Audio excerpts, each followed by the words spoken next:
Hello, everyone. Welcome to the first Connect series of the 2017-2018 academic year. My name is Brandon Clark.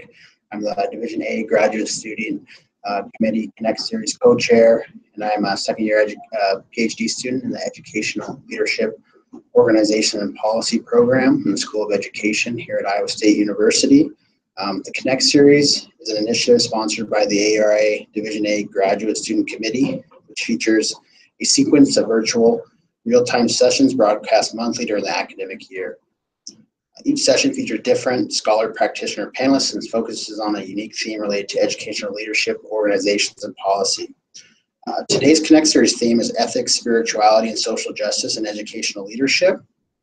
Much of our discussion is going to be focused on the ways in which ethics and spirituality can inform school leaders' beliefs, decision-making, and actions, and be employed to promote social justice within schools and the communities in which they are situated.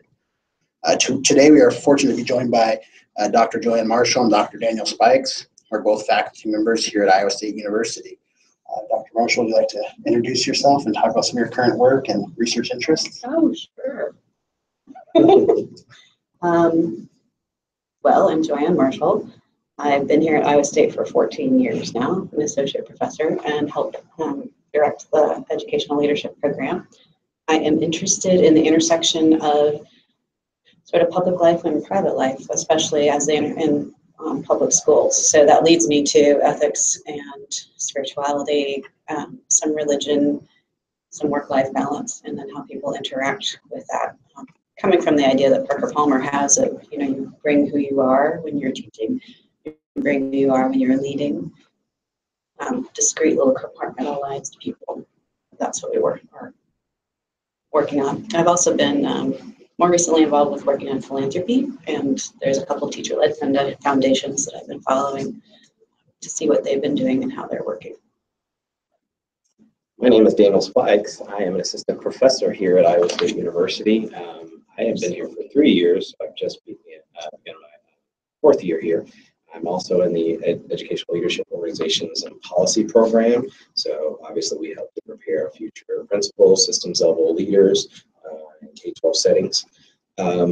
My research focuses on racial disparities in education and the practices of schools and school leaders that serve to either perpetuate or to improve those disparities. And one of those things that we've found to improve or mitigate those disparities are increasing or developing the critical consciousness of school leaders. And so I've been engaged in working with local school districts around professional development to increase the critical consciousness of our school leaders so that they can promote equitable spaces.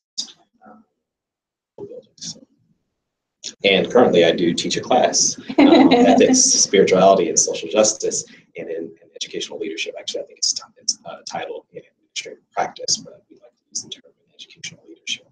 And Brandon is actually my student, so yeah, so I'm glad to have Brandon as part of our team and actually hosting this event. So. Excellent. Thank you both for being here. I'm really excited. Dr. Spikes, you mentioned using the terms educational administration, educational leadership. Can you kind of talk about the nuances of that and why or what terms you typically choose to employ? Yeah, so I mean, whenever I think of the word administration, to me, it brings up images of just administering, managing, right? And so, but when I think of leader, to me, it's about developing a vision, and it's actually thinking about the ways in which you can kind of transform and improve your schools, right? So to me, when I think about administration, it's more about maintaining the status quo. And so in my opinion, I'm more interested, and I'm not saying I'm not interested in the management pieces, because I think it's still important for us to still deal with the day-to-day technical aspects of the job, but I also think it's very important for us to work on the competencies within our future leaders that enable them to be able to transform our schools, because as we will talk about today, our schools are in need of transformation because they're inequitable spaces, and as we all know, they're not promoting equitable outcomes for all of our students. And so in that regards, I think it's very important, especially when we're talking about concepts like ethics, social justice, leadership, that we really be thinking about the educational leadership aspect of it, not just the maintenance of the day-to-day job of the principal. Right. So it's kind of a little bit of more building that relationship building component and knowing people person compared to just just managing the functions of Sure, the school. absolutely. Okay, Absolutely. perfect. I guess we'll move into a first broad question of the day. For both of you. That wasn't one of them? The first one is, often terms ethics and relations. Can you explain to us what it means to lead ethically, how this type of leadership can promote social justice in schools?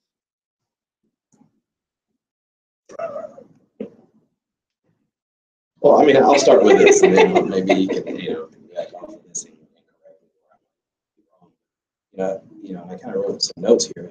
I believe if ethics is concerned with, what's good for people in society, because ethics is about, what's good or bad, what's right or wrong, and so forth.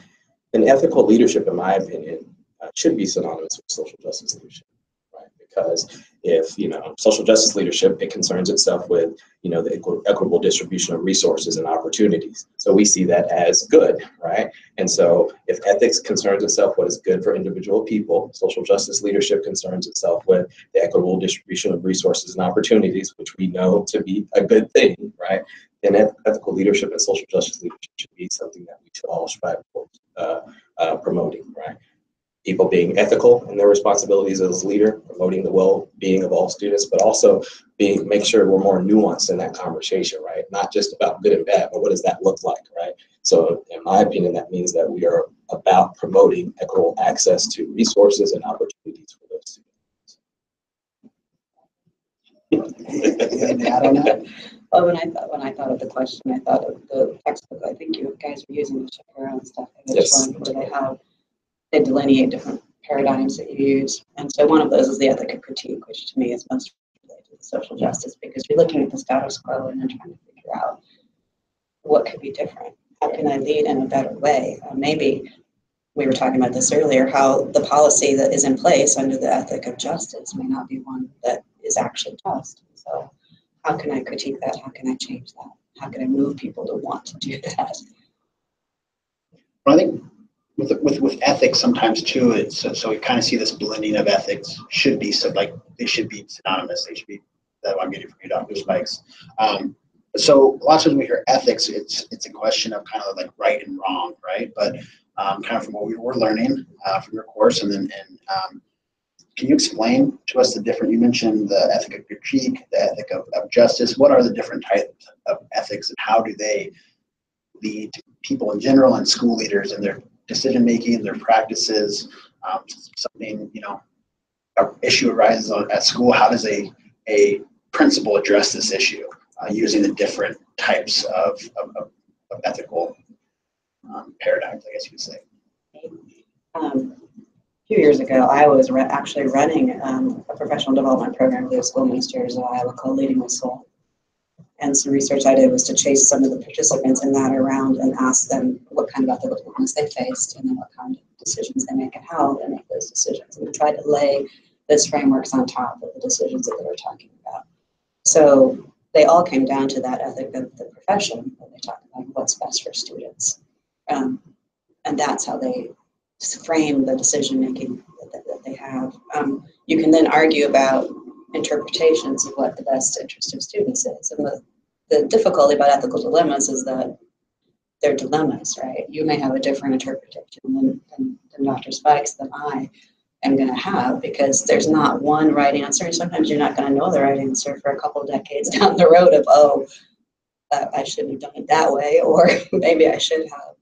So to me, that's the frame that most people use of what's best for students, but it's difficult to always know what that is in a given situation. Well, I would encourage everyone to purchase this book. It's called Ethical Leadership and Decision Making in Education, Applying Theoretical Perspectives to Complex Dilemmas, kind of what Joanne was alluding to, because I think it gives us a framework, it gives us a guide in how to work in the gray, right? For the most part, in terms of, whether we have these decision-making points or these issues that we have to address, let me put it this way. Oftentimes as educational leaders, we have to work in the gray areas quite a bit, right? And I think with that being said, we have to have some framework that guides us to making the most appropriate decision in those particular areas. And I think this guide, the frames that they put forth, these theoretical perspectives that they put forth, gives us some type of framework that actually leads us to a more ethically and socially just outcome during that decision-making point. So I would encourage you to get that. The frames that I think you asked earlier, what are those various theoretical perspectives? So the ones that they bring up here, as Joanne mentioned first, the ethic of the profession, right? And that's kind of, as she mentioned, what many of our leaders often rely on is what's best for the student, right? Then there's the ethic of justice. There's the ethic of critique. There's the ethic of care, and then also the ethic of community that is often talked about as well. So those are the multiple ethical frameworks that are often discussed in this text, but also just in the literature when we talk about addressing these complex ethical dilemmas. Well, I don't know if either of you can come up with an example, but how might I, as a school leader, apply these different ethics in schools, right? I have an issue that arises in my school, and how might I rely on these different levels? I don't want to say levels, but different usage of ethics in different circumstances. How do they inform your decision making, right? I can give you an example from one of my participants who talked about having a zero tolerance weapons policy in the school, right? We don't allow anything, you get expelled automatically. And the person had a 9th grade student who came to school with a hunting knife in his locker. And so the zero tolerance policy, which would be the ethic of justice, demands this person be automatically expelled. The leader felt that there were mitigating circumstances about this student, that the person, the family was going through some difficult times economically. There was some marriage breaking up. The leader felt like this is a kid that wouldn't normally be doing this and is a good kid, and so went to the board and said, I realize this is what the policy is, but I am instead going to ask that you not apply the policy in this case and make an exception. So that's an example of the ethic of care being in effect. And I think it would ultimately come back to the ethic of justice. If something went wrong with that kid, if the kid does pull a knife or escalates that to the next weapon, the leader's responsible, right? She's making that decision about that's what she's going to do. So that's an example for me. It's also an example of what I think Stefkovich and Shapiro don't exactly address is the individual versus the community. Furman gets at that a little bit with the ethic of community, but individual versus the collective so she put the individual kids' needs first. But you could argue that safety-wise, there's a responsibility for the rest of the students in that school, for the rest of the families. If he does something wrong, that's going to be really bad. So I think that's an example of the tensions for me of you might not be right either. Everything turned out okay in that situation, but it could not have. A scenario that happened right here in Iowa, right, where there was an incident that occurred on school grounds where these students were dressed in KKK gear, and I think they had what was it? Confederate rifle. Yeah, Confederate flag or rifle or something like that, and the school chose to suspend those students. I think at least from the football team, right? And I think there was some question as to whether or not there should be further punishment, right? And so obviously what people were looking for were like, a policy or a procedure that they could follow, right, to ensure that they address this in a manner that issued what they would consider to be consequences, that are severe enough to show that they meant business, right? That this is not acceptable on our campus, right? Which is great. I applaud that, right? Because they're operating from that ethic of justice, right? Because they know that what these students did was wrong. It was something that needed to be addressed. But I also suggest that, if we utilize like these multiple frameworks as we suggest, that you don't stop just at the ethic of justice, right? The ethic of justice is really about, okay, what policies, laws, and so forth do we have in place that might help us to address this dilemma, right? But the ethic of care actually causes us to actually even search further, to even think about, okay, who, impacted by these images that these students put forth, right? And how do I go about addressing this and demonstrating care to these students? But it also causes us to demonstrate care to the actual students who were the perpetrators, right? How do I, and that may, cause us to perhaps, think about restorative practices, right? So instead of just suspending, right, without really having conversations or engaging these students in some type of opportunities to really understand what they did wrong and try to redress that issue, right, so that they can come out better on the other side, right? I think the ethic of care forces us to kind of think about that. But also the ethic of critique, right? That's where the social justice perspective comes from, right? It helps us also to think about, right, what is pervasive in our air right now? What is going on within our institutions that's contributing, right, to this type of attitude, right? Because, for far too long, we've said things like, well, when, the older generation die out, then racism will be gone, right? All of these other issues will be gone when the older generation moves on. Well, we know that's not the case, right? Because we continue to see things like this, right? But we also, for the most part, recognize too that our institutions are inherently oppressive spaces, right? And we're continuously socializing our students within these spaces, right? So we as institutions have to accept some of the responsibilities of these manifestations of overt and covert forms of racism, right? So the ethic of critique also forces us to examine what are these systems of oppression, what are these institutions doing that's contributing to these types of behaviors, and how can we own that, right? So that we can do some things within our own institutions, right, to address this problem, right? Get to the root cause of the problem and not just the manifestation of the problem, right? Because just simply suspending those kids is not going to address the problem, right? It might, stop those kids from doing it, right? And it might stop them or it may not stop them. It may just stop them from doing it to where they're going to get caught, right? But how do we really address the root cause of the problem? What led to them actually behaving in this way? We can't just blame it all on the parents. We can't blame it on the environment that they grew up in, because we know, right? And the ethic of critique forces us to deal and grapple with that. We understand that our own institutions, our own schools are actually contributing to that as well, right? So that's why even in the courses that we teach in terms of the preparation of our educational leaders, right, we teach them these frames, right? But we also teach them how to understand these frames, right? So the ethic of critique requires you to develop a critical consciousness, right? So that you can understand how these institutions operate, how they serve to, again, socialize individuals that may eventually lead to some of these things that we're seeing that are happening in our society to this day, right? So that we can address those. Again, going back to that word leadership, right? So that we can transform these spaces, right? The spaces are, again, inherently oppressive. How do we prepare our leaders, right? How do we prepare our future principals, systems level leaders to transform these inequitable spaces so that they become more socially just spaces? I think it's something you brought up the other day when we were talking about how we often look at institutions and systems as being these singular entities, right? We don't look at them as people, right? People being actors and people carrying out this oppression, right? We often say, oh, well, it's the school's oppressive. Well, it's back, right? If you're looking at like the ethic of institutional care, right? We're looking at, well, it's actually the people within the buildings.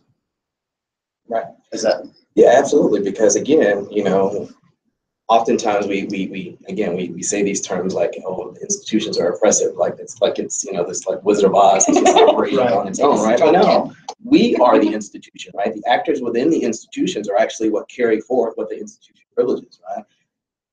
If we're not aware or critically conscious of what the system is doing, then what are we going to do? We're doomed to perpetuate what the institution privileges, right?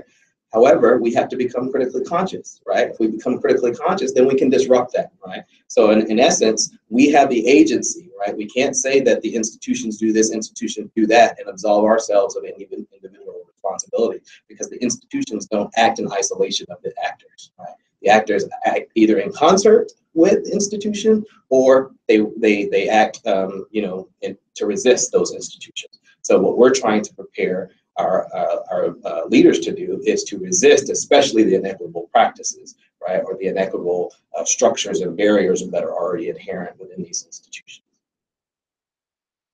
focus on school leaders. What can school leaders do, right, to make their institution more equitable?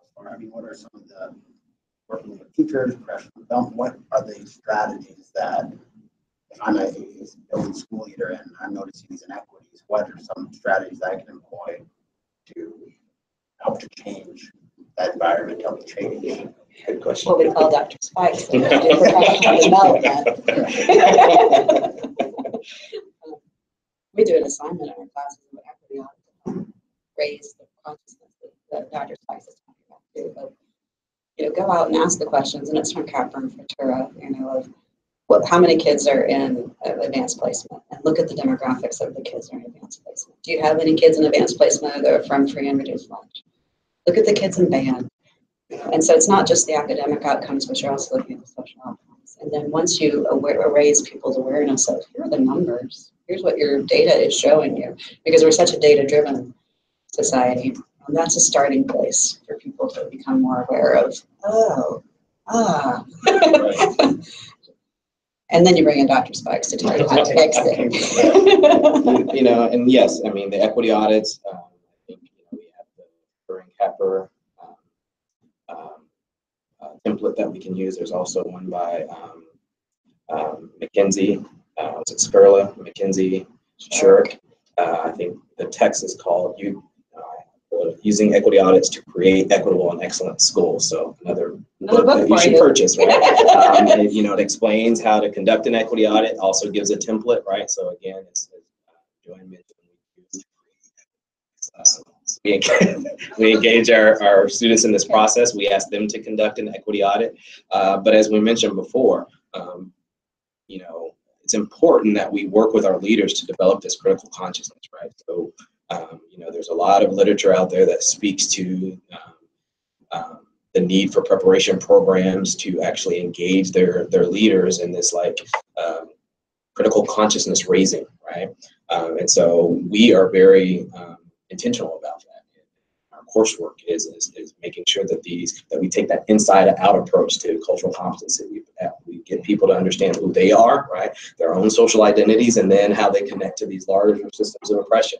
And then we demonstrate how these systems of oppression operate, and how, again, we either, can work to, perpetuate, these oppressive structures and practices and so forth, or we can work to disrupt them, right? So in the same way that we do that in a pre-service program, it's important for us to even do that in our in-service programs, because by and large, many of our preparation programs didn't prepare our leaders in that kind of way, right? And so as a result, we have to do some work with those who are currently in the field, right? So what type of professional development opportunities can you engage in that will, again, increase that critical consciousness and therefore lead you to develop equitable policies and equitable practices that will lead to disrupting these systems of oppression. Right? And again, it's not about just giving people, tools, right? Because you can give people tools and they can still implement it incorrectly because they might not have the right mindset. So it's about working with the individual first, and then whatever tool, hopefully, that they come across, or whatever policy that they try to develop, it will naturally be, right, culturally competent, culturally proficient, socially just, because it's filtered through your lens, right? It's filtered through you. And so as you produce those artifacts, so to speak, right, those artifacts then become more socially just because you have the right mindset to implement those in a socially just way and develop. Perfect. Sounds kind of you answered one of my other questions too. How superintendents, how we can better prepare people, right? Yeah. I think that's a huge part, and some I think has been around too. This how do we prepare people? How do we know if we prepare them enough, right? You look at a lot of ed schools. You might have a principal program, preparation program, or superintendency program. May not require a course, right? Social justice. How can Or one, Or at all, or none, right? Yeah. And so, but then we have this. We keep seeing these perpetuation of injustice within schools. So, kind of for my take is often either kind of unprepared or don't know how to use the tools that they've been given. Or resistance. I'm sorry to interrupt, but you're coming into a culture. It's not an institution. So if you're the lone person with this mindset, trying to buck that, to be able to sustain that, find allies and create coalitions and get movement going. So it may be that, I know everything needs to be done, but it's going to be hard. Yeah, so I could not have imagined what it would have been like if I didn't have someone like Joanne leading this program and trying to really think through. Well, I mean, honestly, I take that for granted, right? That so she brings up a very good point, right? What is the culture of the university like? The culture of the program like? But to have someone in place like that who already embodies that, but also promotes it, it made it just easy. I mean, well, I think I was kind of hired, right? Because I had that, that attitude, right? This position. So as a result, it made it easy for me, right? But I can imagine what it would have been like in an institution where I was the only person. And I do believe there are some out there, right? But I don't want to, pump ourselves up and dismiss the field, because there are a lot of other preparation programs who are actively engaged in this kind of work as well. There are a lot of people, like as I mentioned before, who are writing about preparation programs that are doing the work, but also calling on others to do it as well. Shifting gears just a little bit here. As the other part of our session, we just addressed ethics, race and social justice, preparation programs, universities. Kind of staying within this realm of social justice leadership, talk about spiritual leadership and what it means to be a spiritual leader in public schools. And how does this kind of differ from, often we hear spirituality when we think religion, or what is kind of the nuances of that, and then how can this be applied to educational leadership? My own.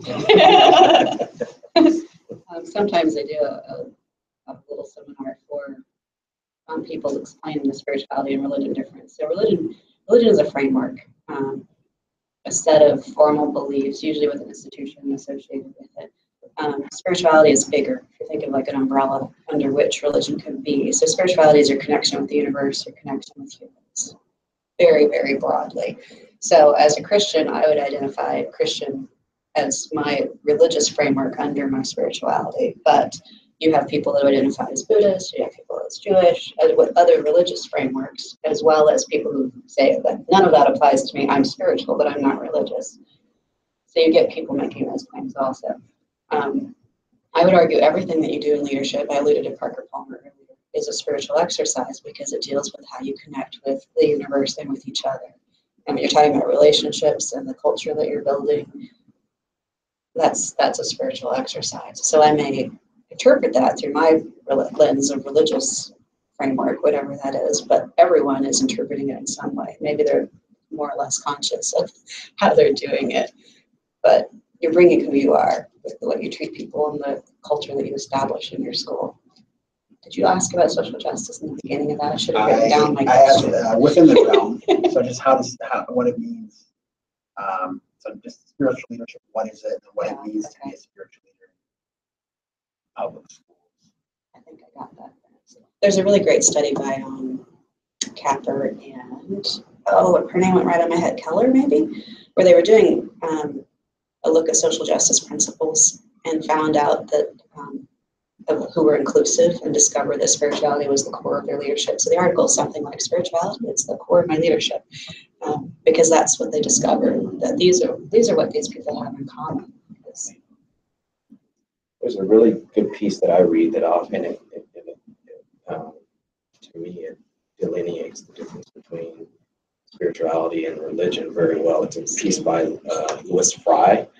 I hope I pronounced that correctly. It's called "Toward a Theory of Spiritual Leadership," and it's an article in the Leadership Quarterly. So I can make that available to you if you wanted, to make it available to folks that might be watching this. But yeah. But Joanne summed it up really nicely.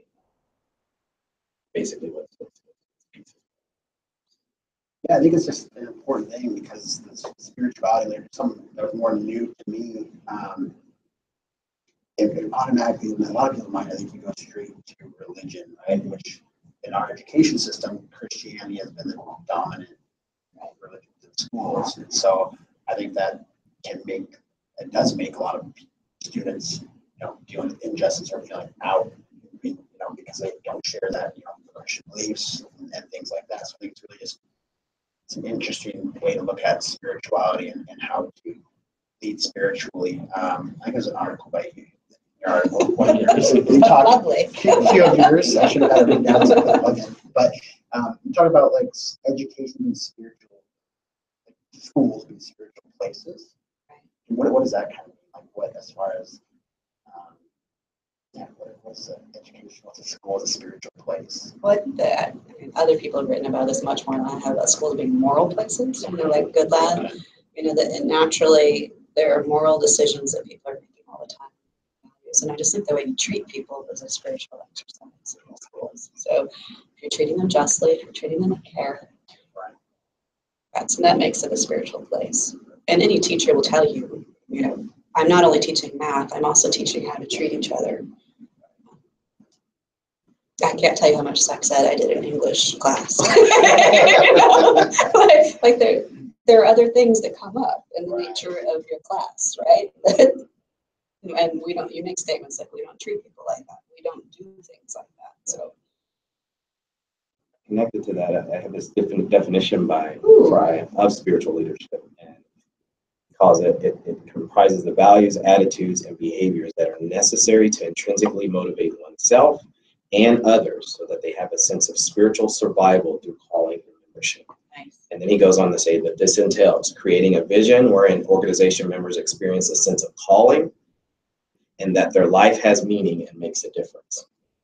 And then secondly, that you establish a social organizational culture based on altruistic love, whereby leaders and followers have genuine care, concern, and appreciation for both self and others, thereby producing a sense of membership and a feeling of being understood and appreciated. Absolutely, absolutely.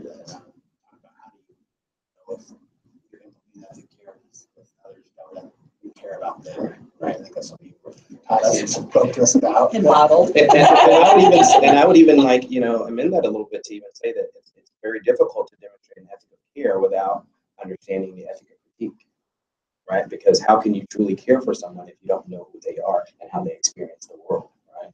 And again, people experience the world much differently based upon their various social identities. And so if we don't get into that critical consciousness raising, right, to really understand that the care that you might try to show and demonstrate for someone might not be adequate care, because again, a component of being able to really demonstrate that you've shown care is that person also has to feel that they've been cared for, right? And so how do you know that they've been cared for? How can you actually assess if they've been cared for if you don't know what's important to them?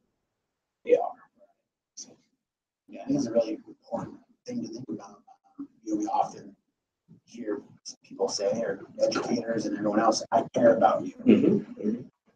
But a lot of students don't feel cared about, right? So I guess that's because a lot of times the care is based upon what we feel they should have, what we feel they should be doing, what they, you get what I'm saying? Right. And it's not about who they are, right, and what is important to them.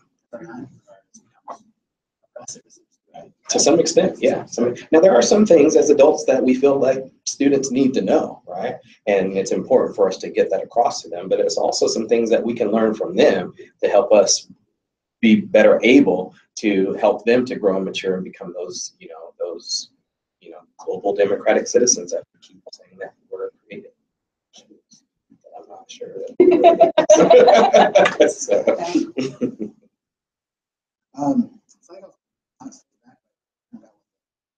Spirituality, care. What does it mean then to lead public schools? About things like inclusively at different intersections, so the intersection of race, religion, gender, other social identities. Because, like you said, we need to know who students are. We need to know about intersection. We know about different identities and how oppression and things like that function. Yeah. Well, I'm going to recommend George and Martin's book. Leading Inclusive Schools. It's George Theo Harris and Martin Scanlon edited it. It's by Rutledge, has the textbook. So there's a chapter there on each one. I have the one on religion, chapter 8. But Sonia Horsford has one on race, Craig Hernandez, and one of his colleagues, Julie Costin-Thayer-Harris on special ed. So look at that. Enough said. There's a book. It's really good. So with that, what the so being that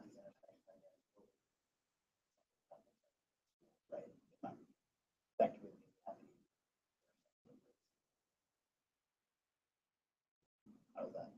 that like an example of that?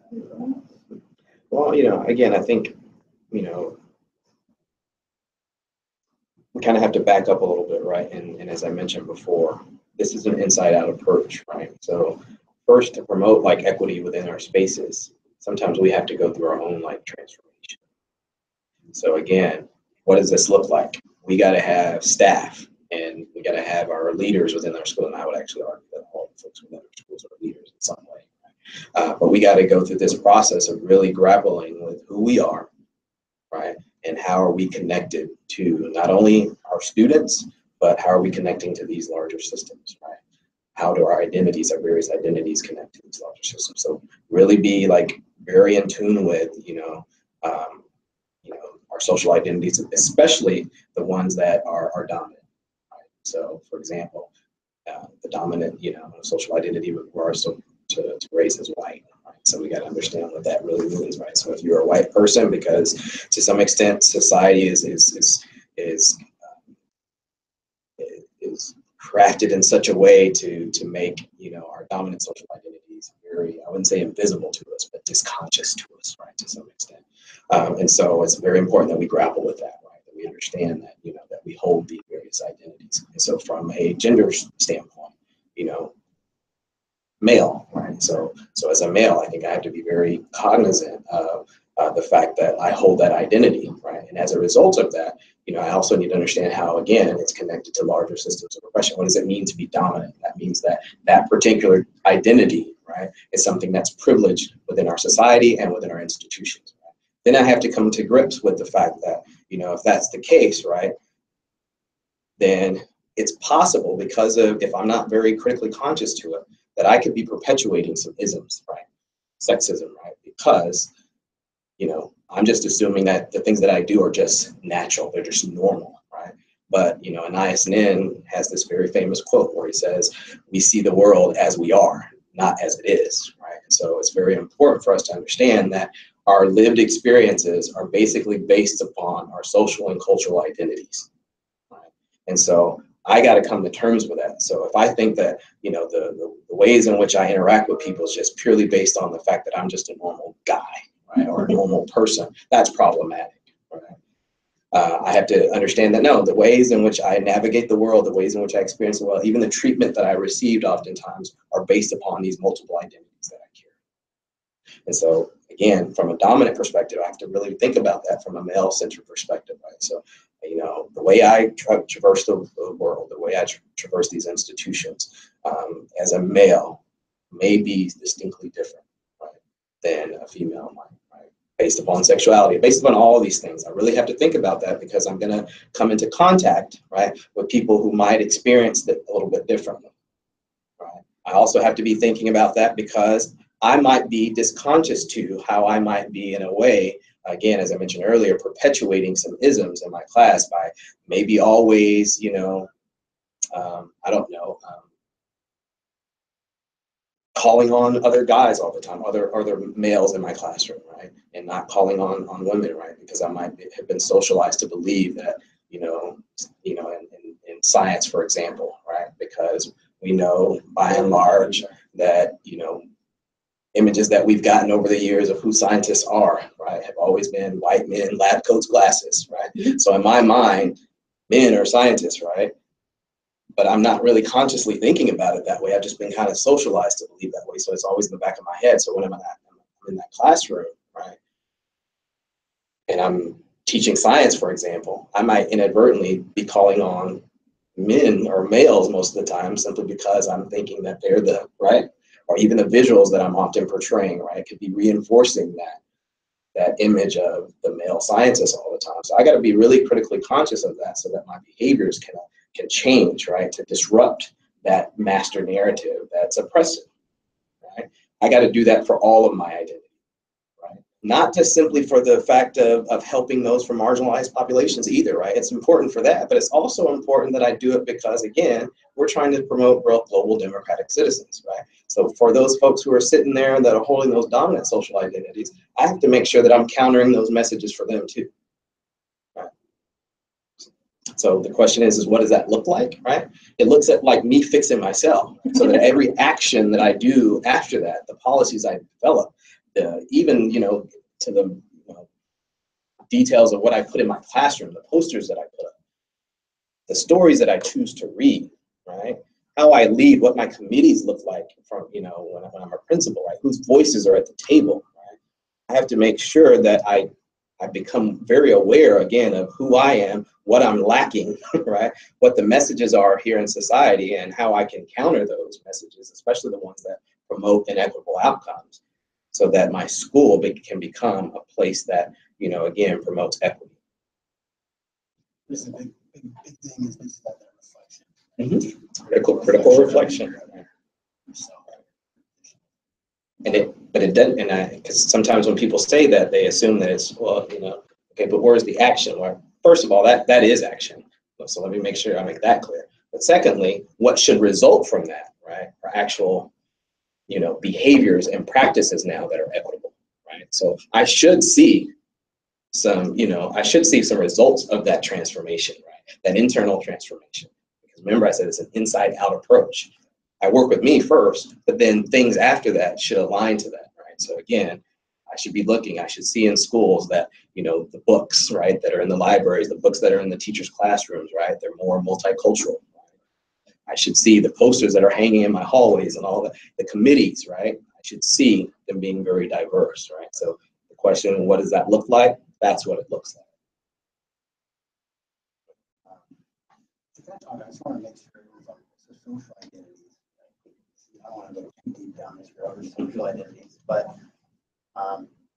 often many folks, we don't have these understandings of what it means, what is a social identity, right? So we talked about race, religion, gender, sexuality. What does this mean? What does a social identity mean? We're going to talk to the viewers about that. Well, we all, you're born into a family that socializes you in a given way. And you think that you're normal. You think that this is the way everybody does things. Somebody who doesn't do it the same way. When I'm talking about this, I sometimes use the example of my spouse and I. On paper, we look very similar, right? Similar education, similar family background. But you go to your first Thanksgiving with your partner and you think, well, why do they? I mean, they have Thanksgiving in the evening. We do it you're supposed to do it at noon. That's when everybody has turkey at noon, right? So, so it's when you start interacting with people that don't come from the same background that you realize that, my way of doing things is not always the only way to do things, and there are other ways to do things, and other people might do them differently. And I think that's where the social identity begins. And then once you become more conscious, you get a greater awareness of, wow, there's a lot of things that are built into that I didn't even know were built into that. Thanksgiving is a silly little example. Being a white person and having that privilege and walking around that's a bigger deal than Thanksgiving practices. Absolutely. Okay, yeah, I think my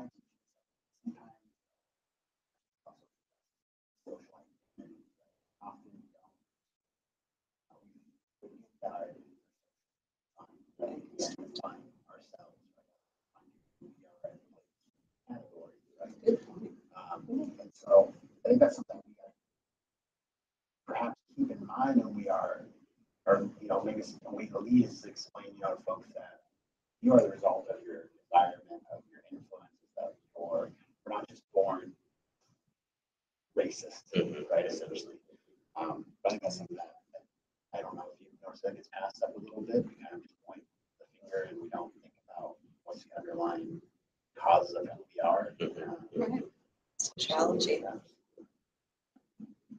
that well. So what are, we talk about a lot of this critical reflection. We might kind of end kind of with this.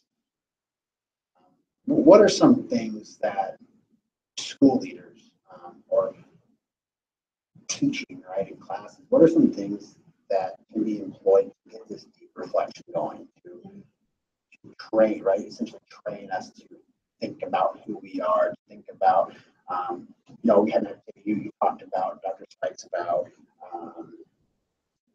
you're talking about identifying scientists, right? We treat them as males, right? So an activity I've done before in a class is that our professor had us write 10 historically significant white male names, and then 10 historically significant black male names, and then 10 significantly, and we go through the identities, then it got down to 10 significantly, 10 significant transgender, folks who have contributed to our history.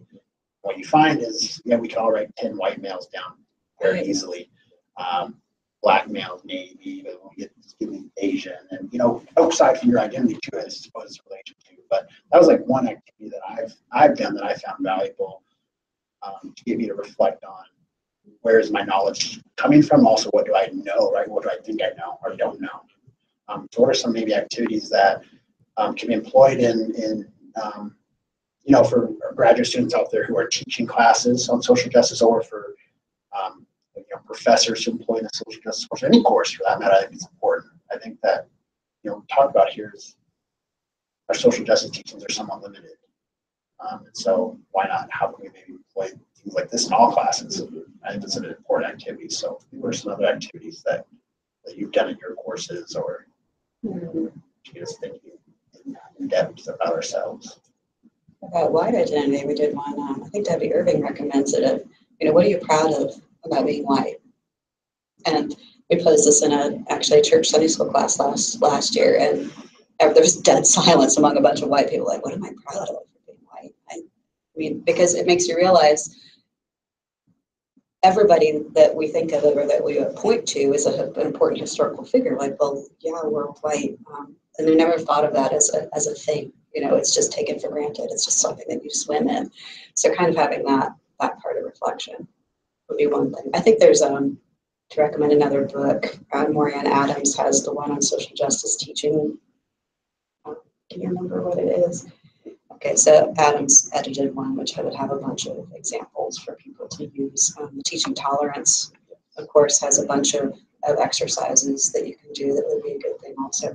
And I would add just reading fiction. There's some good research that says you develop empathy for people when you are reading fiction. And I mean, whatever that is, I tried myself to read things that are outside the norm of what my own experience would be. So trying to get more authors of color, trying to get more authors from different perspectives who are representing some story that I'm not familiar with. For me, that's an entry point, and that might be one that's easy for people. From a religious perspective, you can always visit someone else's religious space. Being respectful. Most people are happy to have you in that space. So trying to become more aware of what other people do, how they experience life. Differences are important. I think we forget that. Right? Yeah, absolutely. This. I do a lot of critical consciousness raising activities and beginning of a lot of our classes, and I think it's important, obviously, for us to engage in those activities as frequently as we possibly can.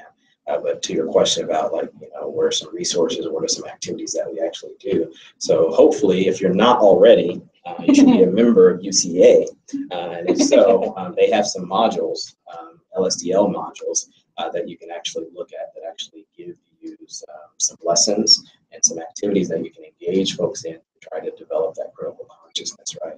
One of the ones that I borrow from quite frequently was produced by Mark Gooden, and make sure because I want to make sure I give credit to. It's called Building a Community of Trust Through Racial Awareness, and in this particular module, it kind of walks you through, right, some of the various activities that they do to try to again shift people's critical consciousness around race, right? And so I think that's a good website that you can go to, or a good resource that you can utilize that will give you some ways in which to kind of, again, raise that critical consciousness. The teachingtolerance.org website that Joanne mentioned is also a good one. I use that one quite often. Gary Howard has some stuff that he utilizes. Kathleen Brown, she wrote an article. She wrote an article. 2004. 2004, right? And she talks about transformative learning theory and some of the tenets of transformative learning theory and how these can be brought to bear or applied in instruction, right? When you're working with adult learners, right? So, and again, the idea behind that is that you're transforming their way of thinking, right, around these issues of systemic oppression and that kind of stuff to ultimately change behaviors and so forth. Right? So she kind of talks through some of the things that, that you can do and some of the activities that you can engage them in order to, again, develop that critical consciousness. So that's another resource that I use quite frequently as well. But yeah, I mean, those are a few, and I'm happy to share others with you that if you want to create a resource file that people can use. Yeah. Well, we've done the Trusted 10 activity, all that came from Gary Howard, and one of the activities that you mentioned, that's something we're going to do as well. That came from, I got it from Lindsay Ross and Rail. They have some stuff. They have some activities in their book, Cultural Proficiency Manual for School Leaders. Right. So that's another resource that has a lot. But I don't want to take up too much time. But there's a lot that I can share with you offline. Well, I think it's important to have those tools because sometimes if you're out there looking on your own, you can run into things that perhaps aren't so socially just, or that some things that are meant developmental, but in oppressive ways. Interesting. See where that's going to work out there. I think that's all about the questions I have for today. You're kidding. No, keep going on. We have a couple minutes left. Do you have any concluding thoughts or anything else that might, in our discussion of ethical, spiritual leadership? I think I would add that spirituality can be a practice that sustains social justice, in the same way that article I referenced earlier. I think it is a motivating force for a lot of people in the way they look at the world, and that it can be a sustaining one also, whether it's prayer or meditation or being part of a regular community that helps with the same sustaining values. And that's a very, because if you remember that definition earlier, and also what Joanne talked about, that it's also about how to not only sustain yourself, but to sustain the organization as well. And so oftentimes, this work becomes very exhausting and it can become alienating, right? As Joanne alluded to earlier, right? And I think it's very important for us to also understand how to keep ourselves, right? How to take care of ourselves, to practice self-care, right? And George Theo Harris, I think, talks about that a little bit in one of his more recent books. 7 keys. Yeah, the 7 keys of successful. Sorry, George. Yeah, sorry. But anyway, that's a book I would encourage people to read as well, because it also talks about some of the successful practices that leaders engage in to promote social justice, right? But it also talks about the self-care part, which I think is important. So get that book. And if you give me a second, I can pull it up. And other activities I forgot to mention too. You can pull some stuff from Glenn Singleton, Curtis Linton, perhaps even go to one of their seminars, right? Because they teach people how to engage in some of these conversations, right? Race and how to develop people's critical consciousness, particularly around race.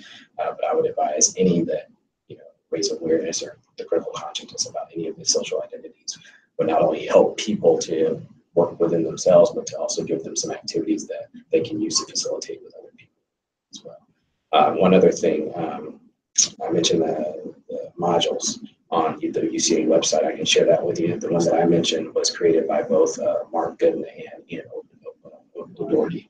Mark Gooden at Columbia Teachers College, and I think Ian is now at Washington, University of Washington. So.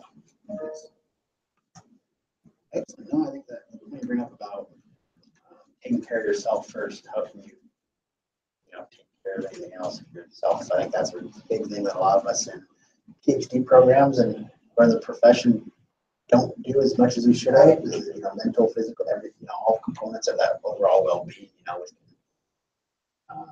that can be detrimental to your development, also learning and everything else. So This is George's book. The school leaders our children deserve. 7 keys to equity, social justice, and school reform. that's fine. George Steele Harris. $24. Dr. George Steele Harris. That's Dr. Spice's screen. Well, excellent. I think that is going to conclude our first Connect series. I'd like to thank Dr. Marshall and Dr. Spikes for spending this time to support the Division A Graduate Student Committee. As a reminder, be sure to tune in for the next ARI Division A Graduate Student Committee Connect series. It will be tentatively scheduled for Wednesday, October 27th at 7 p.m. Thank you. Thank you, Brandon. Thank you both so much. Good Thank you, questions. Dr. Spice. Dr.